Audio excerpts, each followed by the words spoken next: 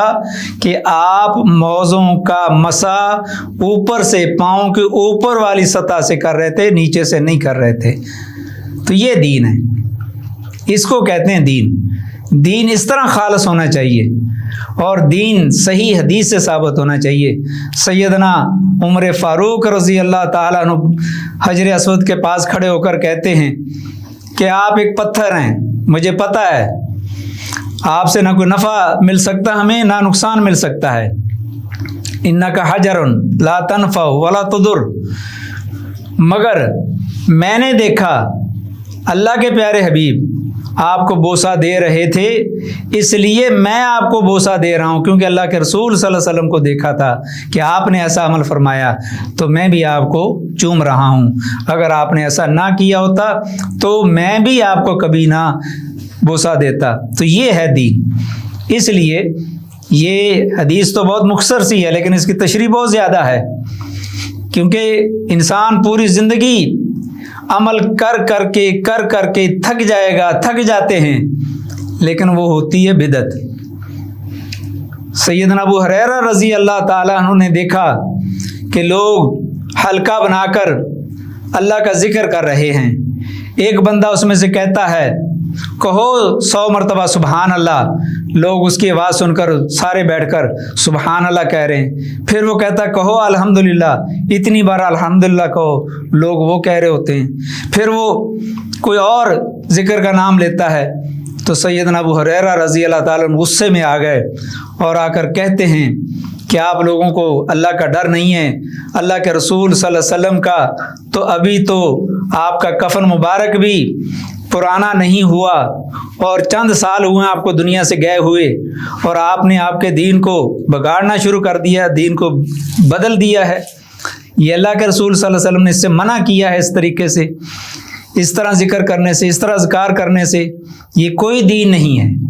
حالانکہ ظاہری طور پر وہ اللہ کا نام تھا، ذکر تھا، تسبیح تھی، تحلیل تھی، اللہ کی کبریائی تھی، اللہ کی بڑائی تھی، اللہ اکبر کہہ رہے تھے، مگر چونکہ اللہ کے رسول سے ثابت نہیں ہے،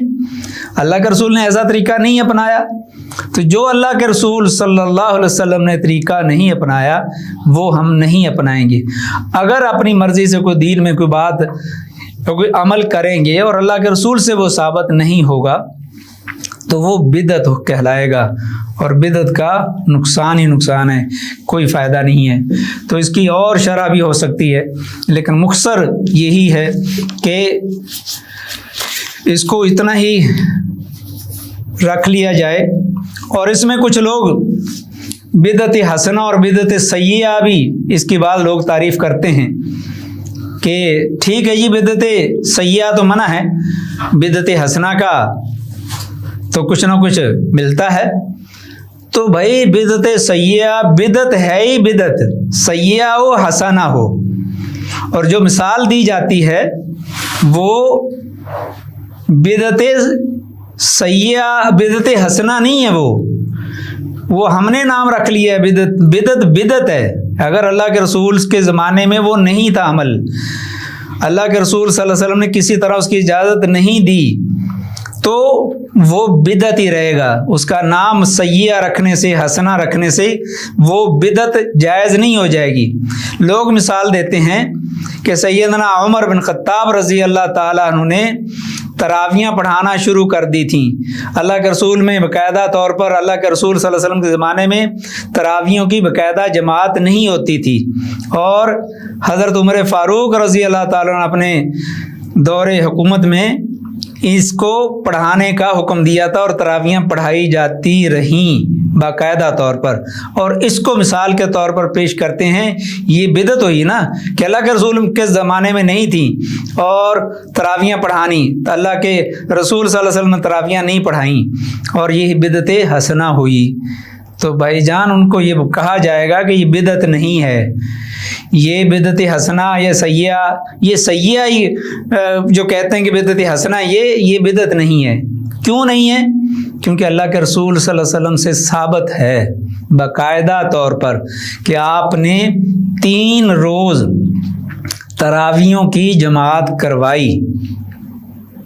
تو اللہ کے رسول کی زندگی سے کسی عمل کا ایک دفعہ ثابت ہو جانا وہ کافی ہے۔ تو یہ بدعت کیسے بنی؟ یہ تو اللہ کے رسول کے زمانے میں تراویح تھی، آپ امت پر رحیم تھے، شفیق تھے، مہربان تھے، اس لیے آپ نے تیسرے دن کے بعد باقاعدہ آ کر کہا چوتھے دن کہ میں اس لیے جماعت کروانے کے لیے آج نہیں آیا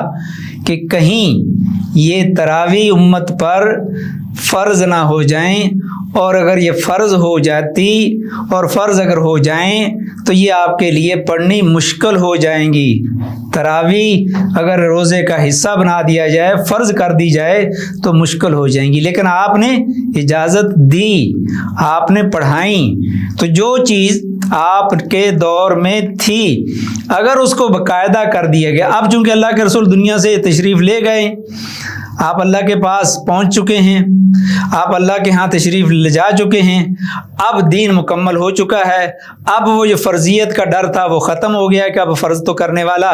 کوئی نہیں ہے، کہ ہمارے اوپر تو فرض نہیں ہوگی، فرض تو ہونی تو اللہ کے رسول کے زمانے میں ہوتی۔ تو اب ہم اگر کوئی پڑھنا چاہے تو انہوں نے بھی یہ کہا تھا کہ یہ سنت ہیں، کیونکہ ہر آدمی اپنی اپنی جماعت کروا رہا ہوتا تھا، اپنی اپنی پڑھ رہا ہوتا تھا، یا کوئی 2-4 لوگ پڑھ رہے ہوتے تھے۔ تو سیدنا عمر بن خطاب رضی اللہ تعالیٰ عنہ نے ایک امام کے پیچھے سب کو جمع کر کے باقاعدگی سے جماعت کروانے کا اہتمام کروایا۔ تو یہ سنت ہے، یہ حدیث ہے، یہ حسنہ بدعت حسنہ، یہ بدعت سیئہ کے زمرے میں یہ نہیں آتا، حسنہ نہیں بنتی، بدعت ہی ہوتی ہے۔ اس لیے سیئہ اور حسنہ کی جو تقسیم کی جاتی ہے وہ غلط ہے۔ تو یہ اس حدیث کی مختصر شرح ہے۔ اس کے بعد آخر میں جیسے ہم حسب سابق اس کے فوائد بھی بیان کرتے ہیں، حدیث سے کیا کیا فائدے ہیں۔ ویسے تو بہت سے فوائد ہوتے ہیں اس کے، لیکن ہم مختصر طور پر 2-4 فوائد کا تذکرہ کرتے ہیں۔ اس حدیث میں پہلا فائدہ تو یہ ہے کہ یہ حدیث اس بات کی واضح دلیل ہے کہ شریعت مکمل ہے، اس میں کوئی نقص نہیں ہے، کامل ہے۔ یہ کوئی یہ کہے کہ یہ نامکمل ہے، ناقص ہے، کوئی اپنی رائے سے اپنی سوچ سے اس کو مکمل کرنا چاہے تو یہ اس کی بات غلط ہے۔ دین مکمل ہے، اور وہ امور جن کا تعلق لوگوں کے مصالح سے ہے، مصلحتوں سے ہے، اور وہ اگر شریعت کے مخالف نہیں ہے کوئی عمل تو وہ منع نہیں ہے، وہ کیا جا سکتا ہے۔ اگر اس کا تعلق دنیا سے ہے اور دین سے اس کا تعلق نہیں ہے تو اس کے لیے بہرحال گنجائش نکلتی ہے۔ اور اسی طرح اس حدیث میں یہ بھی ہمیں پتہ چلتا ہے، یہ بھی فائدہ ملتا ہے کہ حدیث میں دین میں نئی چیز کو ایجاد کرنے سے ڈرایا گیا ہے، روکا گیا ہے کہ کوئی آدمی دین کے اندر نئی کوئی بھی چیز ایجاد نہ کرے، اپنی طرف سے کوئی چیز بنا کر دین میں نہ ڈالے۔ دین مکمل ہے، اور دین کو اپنی طرف سے نامکمل سمجھ کر اس کو کوئی عمل کرنا یہی بدعت ہے، اور اس سے بچنے کا کہا گیا ہے۔ یہ دونوں حدیثیں اس بات کی واضح دلیل ہیں کہ دین مکمل ہے، دین میں کوئی نقص نہیں ہے۔ اللہ کے رسول ان کی جو ذمہ داری تھی وہ پوری کر کے گئے ہیں اور آپ فرما کر گئے ہیں، پوچھ کر گئے ہیں، آپ نے یہ گواہی لی ہے حل بلغت، کہ کیا میں نے دین مکمل پہنچا دیا ہے؟ تو صحابہ کرام نے یہ ایک زبان ہو کر سب نے کہا تھا حجۃ الوداع کے موقع پر، جی ہاں آپ نے دین مکمل پہنچا دیا ہے، اور آپ نے صحابہ کو بھی گواہ بنایا، اللہ تعالیٰ کو بھی گواہ بنایا کہ میرے جو ذمہ کام تھا وہ میں نے مکمل کر دیا ہے۔ اللہ تعالیٰ ہمیں دین میں سنت پر عمل کرنے اور سنت سے محبت کرنے کی توفیق عطا فرمائے، اور اللہ تعالیٰ ہمیں بدعات سے محفوظ رکھے۔ وآخر دعوانا الحمدللہ رب العالمین۔